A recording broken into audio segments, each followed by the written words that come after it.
Pointers Konferensi Pers Kinerja 2023 dan Arah Kebijakan 2024. Pertama, pemberantasan korupsi adalah kerja panjang berkelanjutan, sehingga KPK butuh penguatan internal kelembagaan, sinergi, kolaborasi eksternal, serta dukungan seluruh elemen masyarakat. Penguatan dan dukungan ini untuk menjaga konsistensi kinerja pemberantasan korupsi oleh Komisi Pemberantasan Korupsi agar memberikan manfaat nyata bagi masyarakat.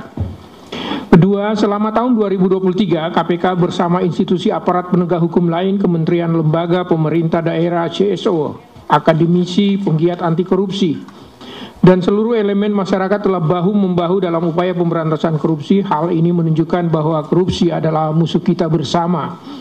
Ketiga, maka pada kesempatan pertama ini kami ingin menyampaikan terima kasih dan apresiasi kepada seluruh pemangku kepentingan yang terus berkomitmen dan berupaya keras dalam pemberantasan korupsi guna mendukung perwujudan Indonesia maju. Keempat, penguatan pemberantasan korupsi yakni strategi pendidikan, pencegahan, dan penindakan, atau yang dikenal dengan Trisula, strategi pemberantasan korupsi.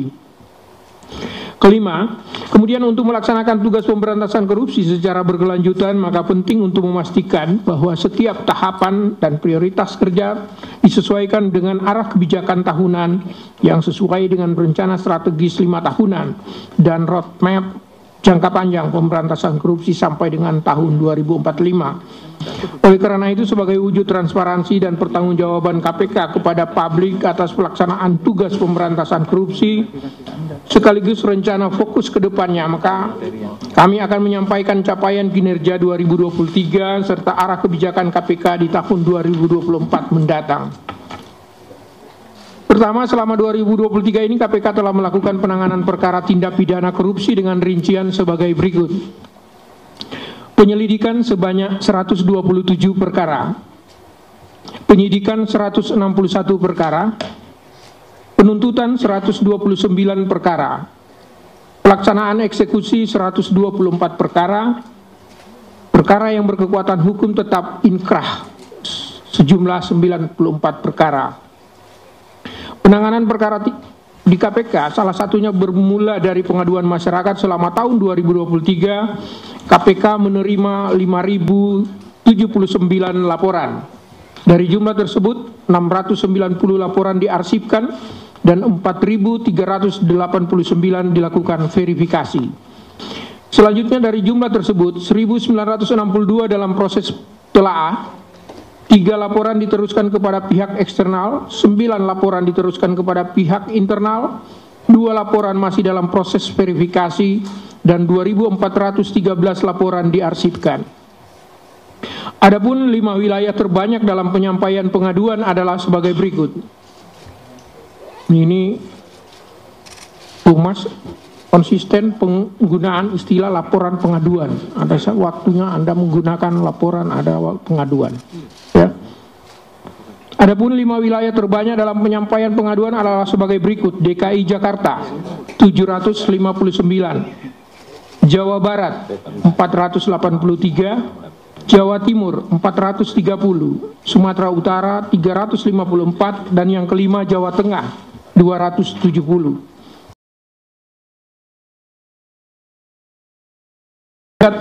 Tangkap tangan, yaitu yang pertama pemotongan anggaran seolah-olah sebagai utang kepada penyelenggara negara atau yang mewakilinya, penerimaan fee jasa travel umroh dan suap pengkondisian pemeriksaan keuangan di lingkungan pemerintah Kabupaten Kepulauan Meranti Provinsi Riau.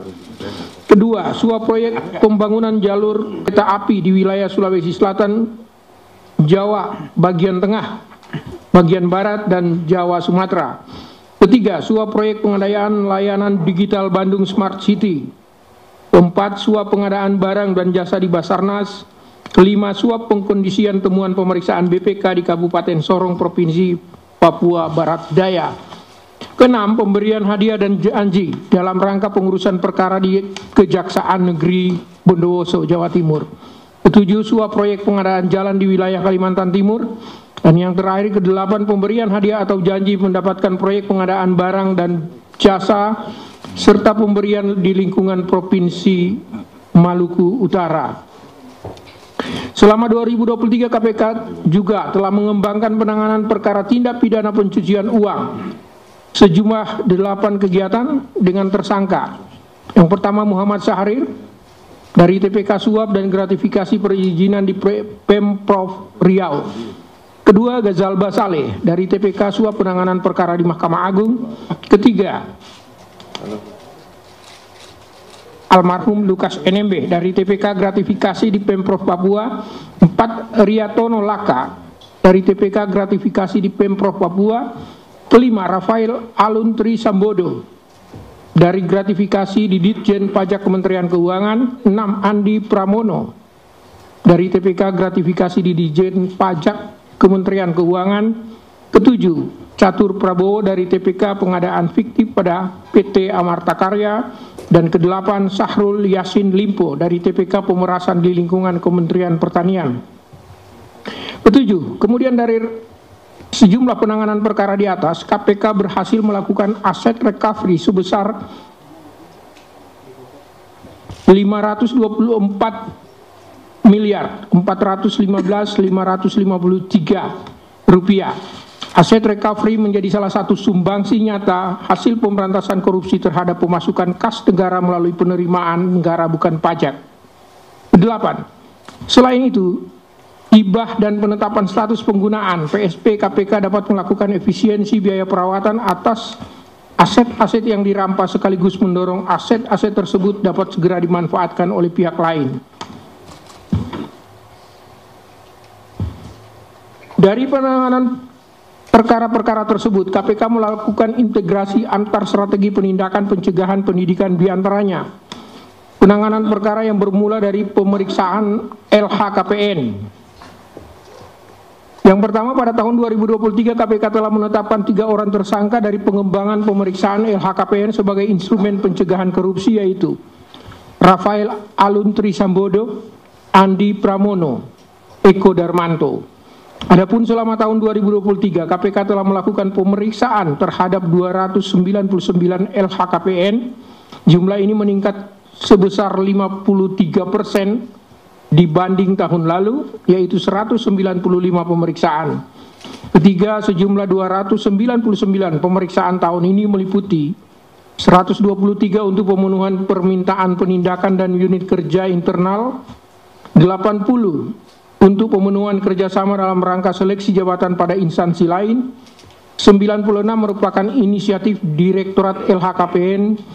Dari pemeriksaan ini 14 laporan diteruskan ke Deputi Bidang Penindakan dan Eksekusi, 3 laporan diteruskan ke Direktorat Pelayanan Laporan dan Pengaduan Masyarakat, 6 laporan diteruskan ke Direktorat Gratifikasi dan Pelayanan Publik, 9 laporan diteruskan ke aparat pengawasan internal lembaga untuk ditindaklanjuti. Pada kepatuhan pelaporan LHKPN, tercatat jumlah wajib LHKPN untuk tahun pelaporan 2022 sebanyak 371.96 wajib LHKPN. Tingkat penyampaian LHKPN per 31 Desember 2023 mencapai 98,90%. Berdasarkan jumlah tersebut, wajib LHKPN yang sudah patuh secara lengkap melengkapi surat kuasa mencapai 95,88%. Jumlah ini meningkat sebesar 0,41% dibandingkan periode yang sama di tahun yang lalu dengan capaian 95,47%. Kegiatan sepanjang tahun 2023 telah dilaksanakan 171 kegiatan secara luring dan daring. Pada tahun 2023 ini KPK telah mengimplementasikan metode verifikasi otomatis pada saat proses penyampaian LHKPN sehingga mempercepat waktu tunggu verifikasi. Ketujuh, saat ini KPK sedang melakukan kajian perbaikan Perkom nomor 2 tahun 2020 tentang tata cara pendaftaran, pengumuman dan pemeriksaan harta kekayaan penyelenggara negara. Di antaranya terkait perluasan wajib lapor,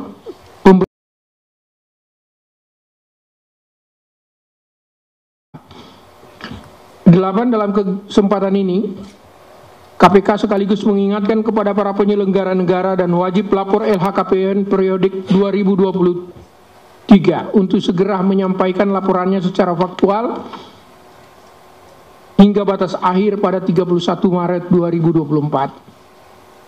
Selain itu, untuk mencegah terjadinya tindak pidana korupsi, KPK juga menghimbau kepada setiap pegawai negeri dan penyelenggara negara, jika ada pihak-pihak tertentu yang memberikan sesuatu dalam bentuk apapun, serta berpotensi menimbulkan benturan kepentingan, pemberian atau gratifikasi tersebut harus ditolak. Namun jika tidak bisa menolak, maka segera melaporkannya pada Komisi Pemberantasan Korupsi atau melalui unit pengendali gratifikasi yang ada di instansi masing-masing. 10. Selama 2023, KPK menerima 3.703 laporan dengan 4.357 objek gratifikasi senilai total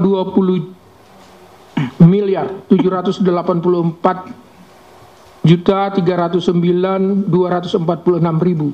Dari jumlah tersebut yang ditetapkan sebagai milik negara senilai 11.157.038.179.